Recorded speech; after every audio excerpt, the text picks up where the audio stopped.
So before I start chapter 5, do have this disclaimer.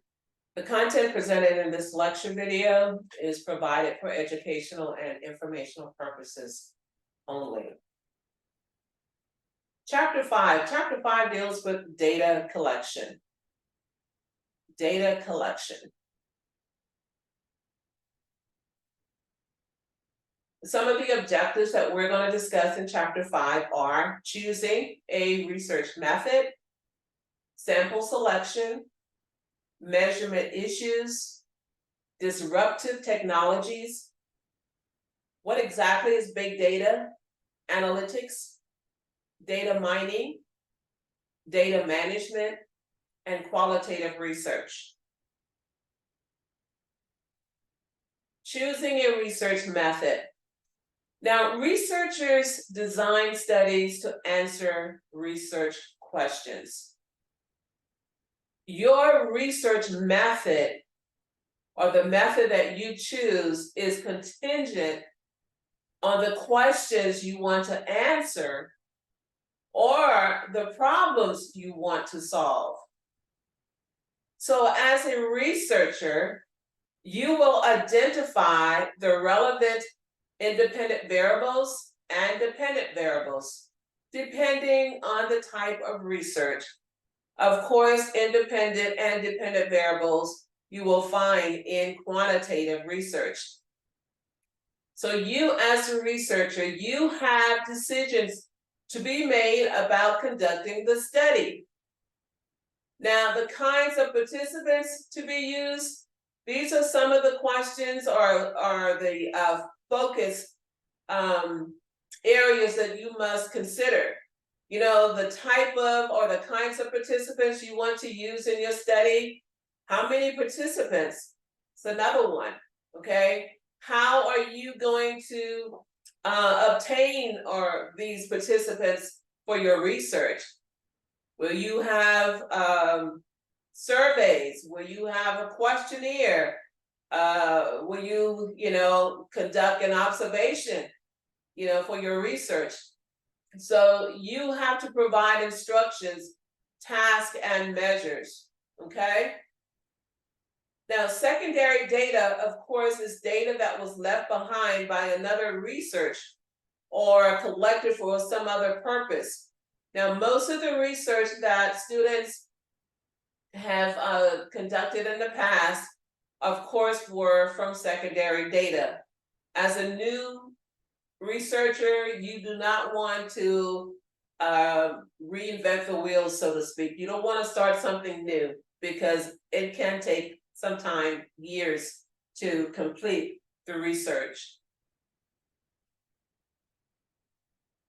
Now, we know with primary research sources that the authors or the researcher report the results of an original research study that they conducted. Now, the data in that study may be primary or secondary, okay? But the way the data are analyzed and interpreted is new. Of course, primary data is when the researcher collects new data for a study. Secondary data is when the researcher analyzes data that has been previously collected by other researchers. Now, secondary research sources that the researcher review the research but do not report results of an original study. Now, with secondary data or secondary source, you're at least one step removed from the original source of information.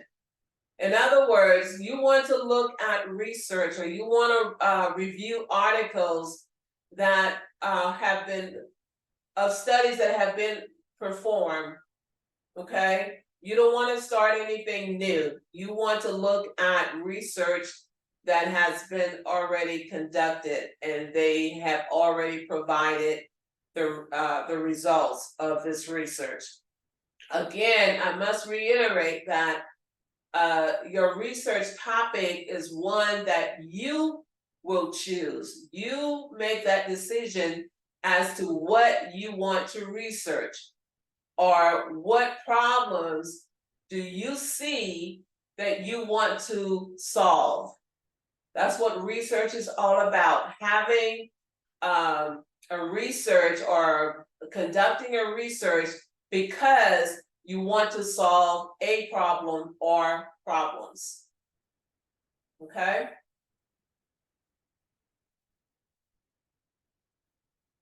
Now, in research, obtaining samples is a crucial step, especially in the fields such as science, social sciences, and market research. Now, the method of obtaining samples depends on the research objectives. It depends on the nature of the study and the available resources. One type of research that we're going to discuss is experimental research, okay? So what exactly is experimental research? Well, experimental research is a scientific research method that involves the manipulation of one or more dependent variable while controlling for other factors. So with experimental research, you will have that research where it will involve dependent and independent variables, okay? It is a systematic and controlled approach to studying cause and effect relationships in a controlled environment. Experimental research is often used in various fields, including natural sciences, social sciences, psychology, medicine, accounting, engineering. Okay, so when you hear of experimental research, the first thing that comes to that should come to mind is experimental research is more what? Quantitative or qualitative? It is more quantitative because you will have variables, independent and dependent variables. Also, in experimental research, there are typically two main variables like I discussed earlier, your independent and your dependent variables. The independent variable is manipulated by the researcher to see if it has an effect on the dependent variable, which is the outcome or response being measured. Experimental research often involves the use of control groups. What exactly is a control group? A control group serves as a baseline for comparison. It is not exposed to the independent variable, allowing researchers to assess the impact of the manipulation. So to reduce bias, which is very important in research, to reduce bias and ensure that the results are generalizable to the broader population, a randomization is often used to assign participants to experimental and control groups. Now, this helps in making the groups comparable. Researchers help society in solving problems, okay? Researchers help society with solving problems.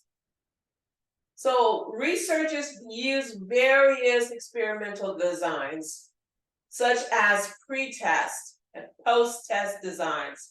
They use repeated measures design and what we call factorial designs, depending on the nature of the research question or questions and the variables being studied.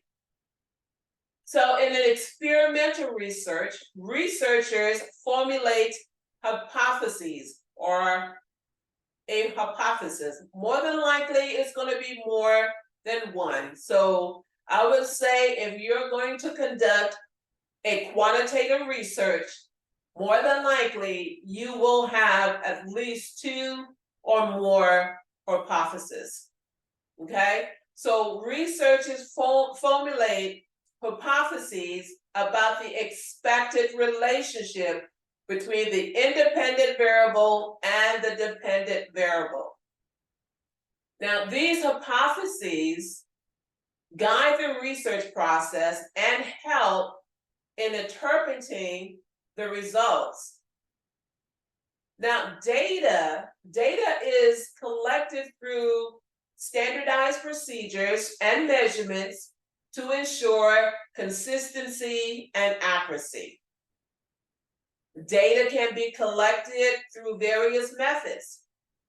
Researchers can include observations, surveys, questions or questionnaires, and laboratory experiments. Data collected in experimental research is typically analyzed using statistical techniques to determine if there is a statistically significant relationship between the independent variable and the dependent variable, or variables, I should say.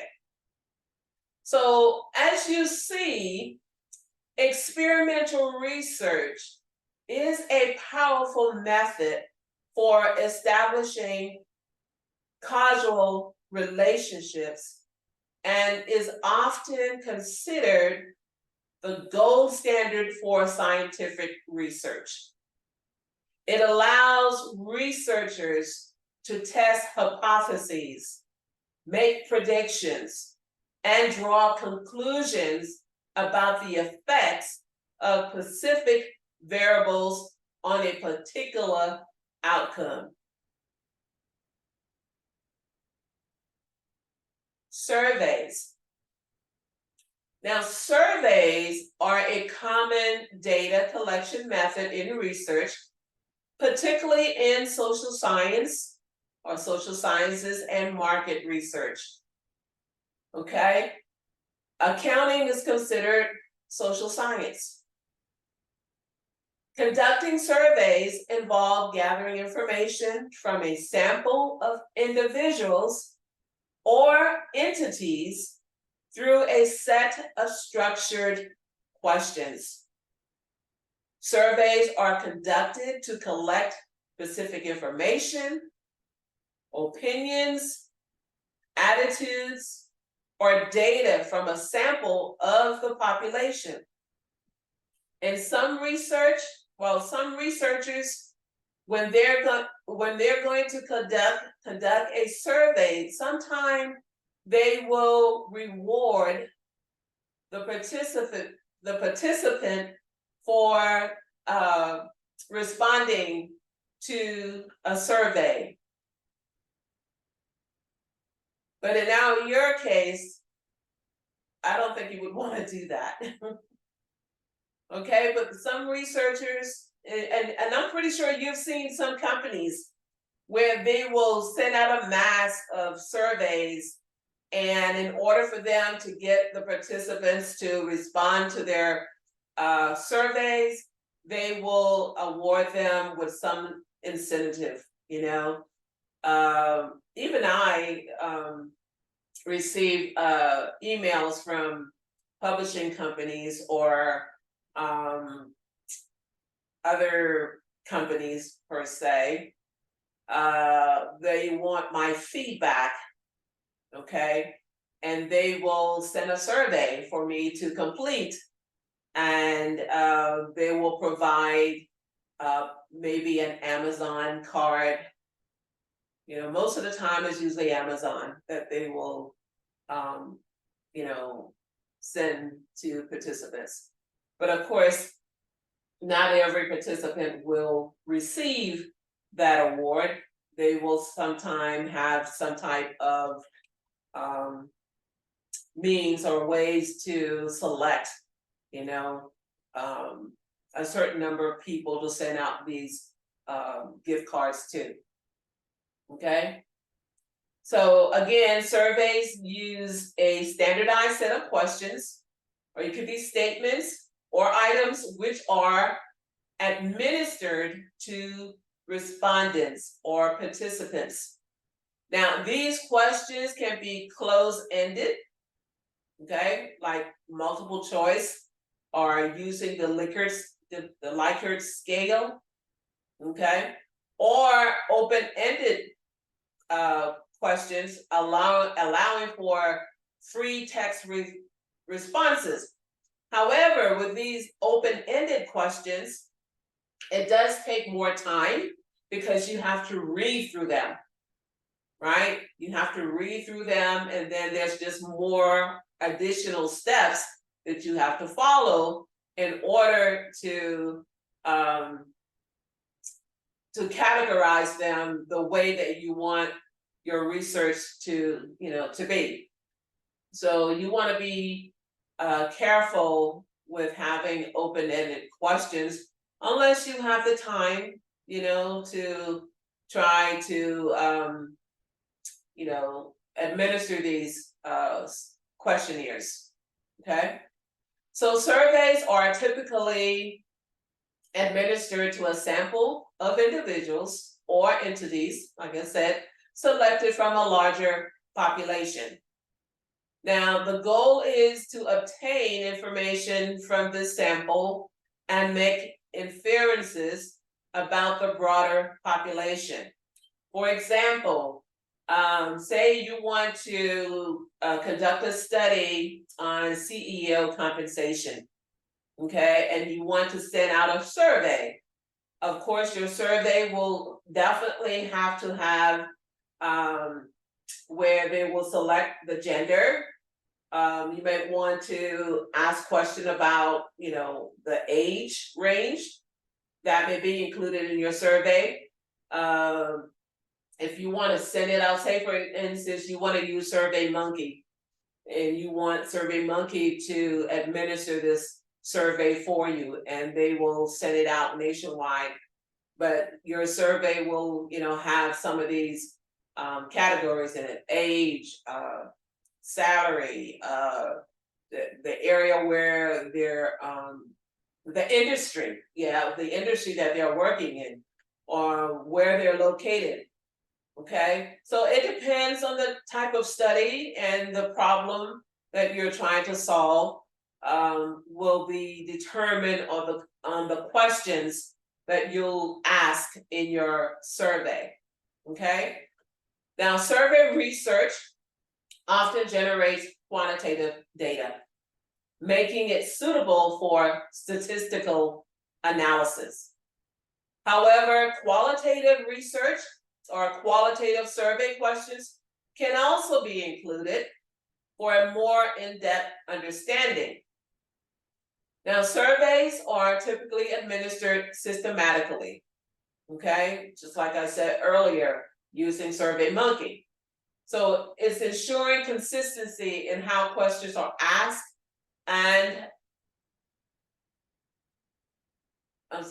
how questions are asked and responses are recorded. Now, surveys are a versatile method for collecting data on a wide range of topics, including people's preferences, their behaviors, experiences, and demographics. And surveys generate data that can be quantitatively analyzed, allowing for statistical testing, hypothesis evaluation, and the identification of patterns and relationships. So by collecting data from a carefully selected sample, researchers can make inferences about the broader population, which is often more practical and cost-effective than studying an entire population. Surveys are valuable for understanding people's opinions, their attitudes, their beliefs on various issues. Now, this is especially important in social and political research. Surveys are also widely used in marketing to gather information about consumer preferences, about consumers' purchasing behavior and product satisfaction.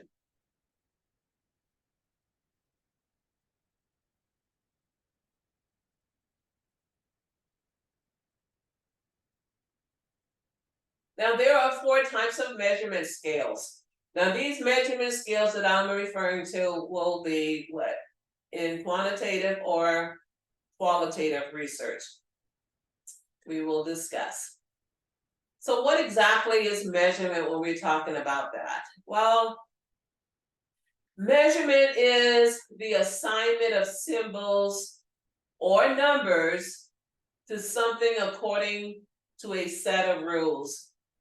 Now, there are 4 levels of scales of measurement. You have your nominal, ordinal scale, the interval, and ratio scale. And we'll discuss them individually. In research and statistics, a nominal scale is a type of measurement scale used to categorize data into a distinct, non-overlapping categories or groups. Unlike other measurement scales such as ordinal, interval, and ratio scales, the nominal scale does not imply any order, magnitude, or numeric significance to the categories. Instead, it simply labels and classifies data based on attributes or characteristics. Data on a nominal scale are divided into categories or labels. Now, these categories represent different groups or attributes. For example, when collecting data on the types of pet people own, the categories will be dogs, cats, fish, birds, right? So the nominal scale has what we call symbols that are used, such as words and numbers, to classify or categorize measurement. It is considered the simplest and most basic level of measurement. It is a non-quantitative scale of measurement. It identifies types. Scales are used when a researcher wants to measure something that is not. Oh, she's repeating what I just said. Sorry about that. That was my watch. Siri. Okay. Nominal scale identifies types rather than the amounts of something. Use symbols such as words or numbers to classify or categorize the values of a variable into groups or types. Numbers serve only as markers, not as indicators of amount or quantity. For example, college major, 1 would be psychology, 2 engineering, and 3 philosophy.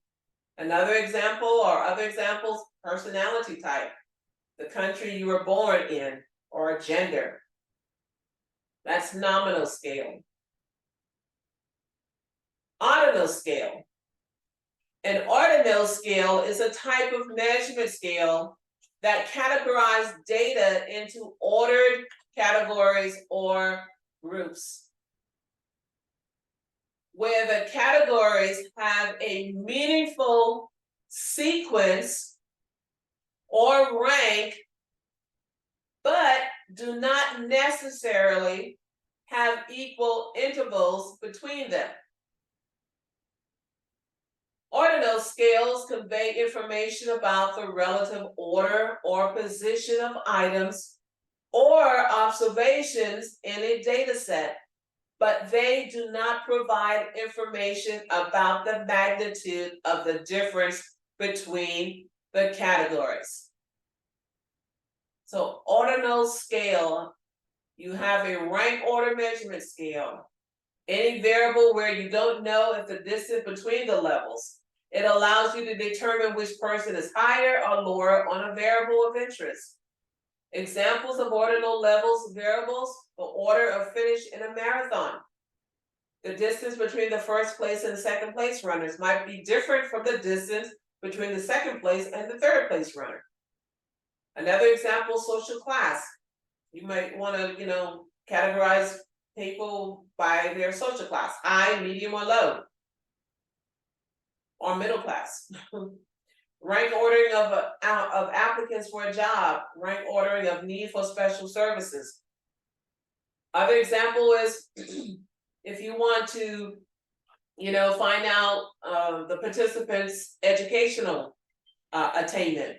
So you will have categories such as high school, did you receive a high school diploma, associate degree, bachelor's degree, master's, so forth and so on. So ordinal data is valuable for situations where you want to represent a ranking order, but the exact differences between the categories are not important or cannot be precisely measured. The other scale is the interval scale. An interval scale is a type of measurement scale in research and statistics that categorizes data into ordered categories or intervals, where the intervals between the categories are of equal size and 0 is an arbitrary point rather than an absolute or meaningful 0. So interval scales allow for the representation of order and the measurement of the relative magnitude of differences between categories. Now, like ordinal scales, interval scales have categories that are ordered or ranked, indicating a relative position or order. Like ordinal scales, interval scales have categories that are ordered or ranked, indicating a relative position or order. Okay? Again, ordinal scales, like ordinal scales, interval scales have categories that are ordered or ranked. Okay? Common examples of interval scale variables include, temperature in Fahrenheit or Celsius. You might want to know that IQ scores, standardized test scores, like, for example, SAT scores or ACT scores. You may want to use the Likert scale with equal intervals, as say you have one as from 1 to 5 with 5-point scale being the highest, or you have measures of attitude, personality, or satisfaction with equal interval scoring. So an interval scale, again, is a scale of measurement with equal intervals or distance between adjacent numbers. And this last one here is ratio scale. Ratio scale. A ratio scale is the highest level of measurement in research and statistics. It is a type of measurement scale that possesses all the characteristics of an interval scale with the addition of a meaningful and absolute 0 point. Okay? Ratio scales are the most informative and versatile because They allow for the representation of order, equal intervals, and the ability to make meaningful statements about ratios and proportions. Now, these characteristics make ratio scales ideal for a wide range of quantitative measurements. Now, some examples of variables measured on a ratio scale, height, or a person's weight, okay?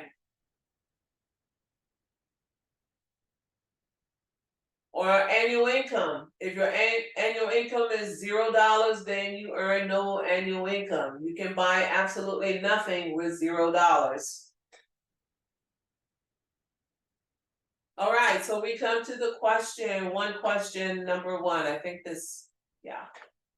According to the textbook, Kidder and Judd, 1986, differentiate 4 types of measurement scale.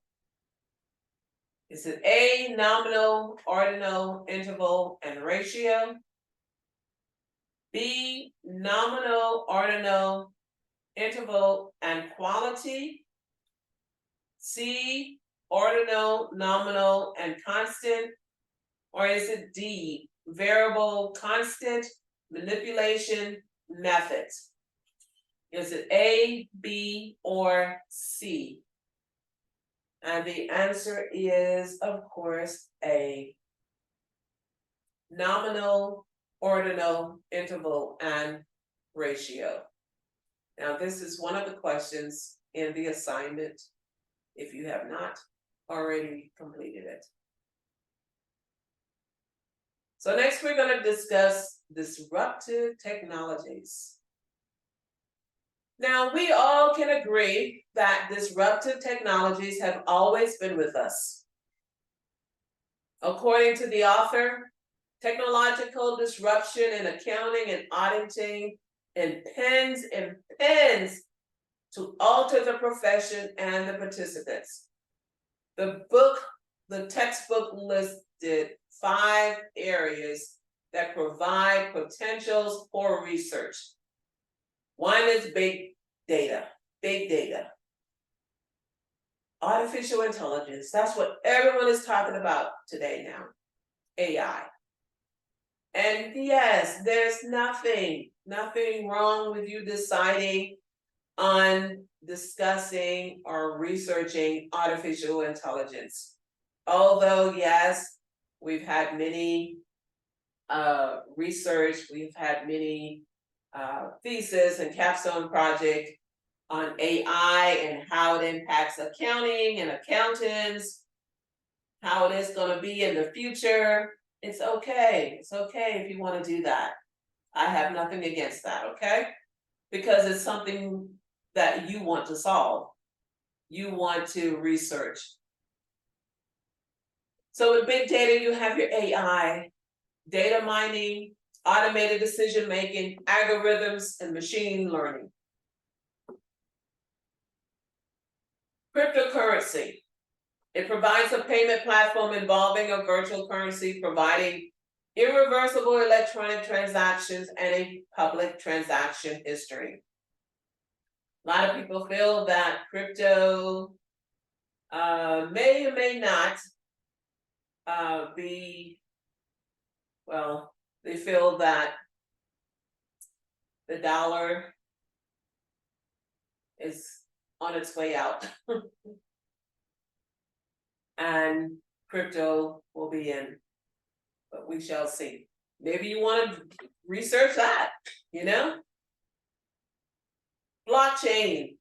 Blockchain provides a secure platform for a distributed ledger of transaction which permits record creation, commonly termed triple entry bookkeeping, because it can be seen as transparent, reliable, and readily accessible. The sharing economy. Now, the author of the textbook discussed how innovations have paved the way for Uber, Lyft, Airbnb as digitized shared economy platforms for ride sharing and guest accommodations. Okay, that's part of the sharing economy. Crowdfunding, crowdsourcing. We know that they have emerged fairly recently as a business finance tool, whereby businesses can attract small amounts of funding from multiple investors through the internet or social media platforms. So we are definitely advancing in technology. The book discussed 4 V's: big data analytics, volume, velocity, variety, and veracity. Okay. Now the 4 V's provide the focus of differences associated with big data analytics. The first one, volume. We now have data sets that are enormous as to exclude the use of traditional analytic tools, where more data transactions per second across the internet. Now we have more. We can actually have more data that can be analyzed within minutes as compared to 5-10 years ago. Okay, so the volume of data, we can have it analyzed within, sometimes even within seconds. The other V is velocity. That's real-time data, or close to it, is now readily available. Variety, traditional sources now complemented by new ones from social networks, Facebook, Twitter, and mobile devices. Okay, you have quantitative and qualitative data with different formats comprising text and images. And the last V, veracity, it is a measure of the quality and relevance of data, which is expected to change rapidly.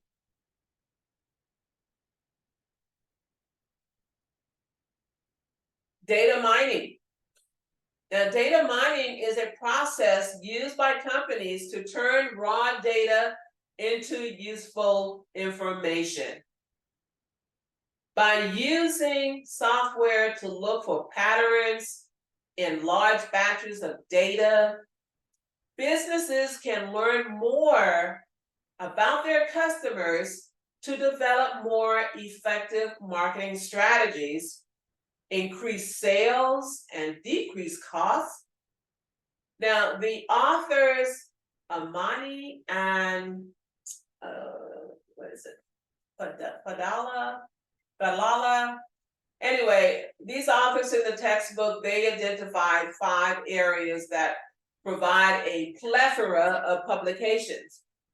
They are assurance, compliance, fraud detection, business health, forensic accounting.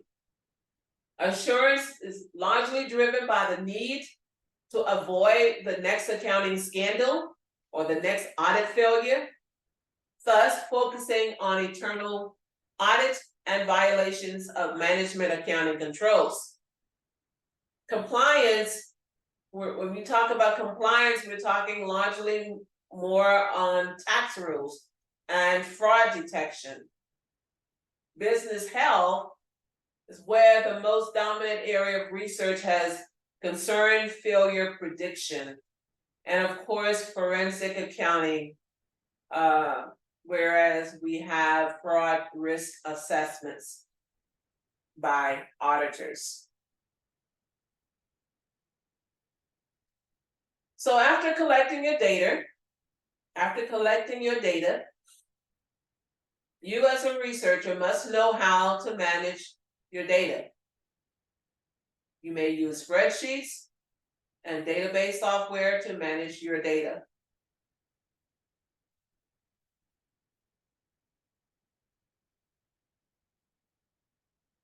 Say, whatever you're researching, you're going to look for articles in the database. You're going to use the databases that Bellevue College provides through the media center. And you have to find ways how to manage the data that you've received. Basically, that's what it's all about. How are you going to manage it? Whereas when you start reading or when you start conducting your research, you know exactly where to go to find that information. Okay? I remember when the last research that I conducted, and I used various databases that were part of the school, well, the media center. I actually set up different folders and label the folders as to what will be in those folders. Say, for example, I did a research on women CEOs of companies. And I had created labels or folders, I should say, whereas I would have the folders labeled as the type of industry the female CEOs were a part of. Okay.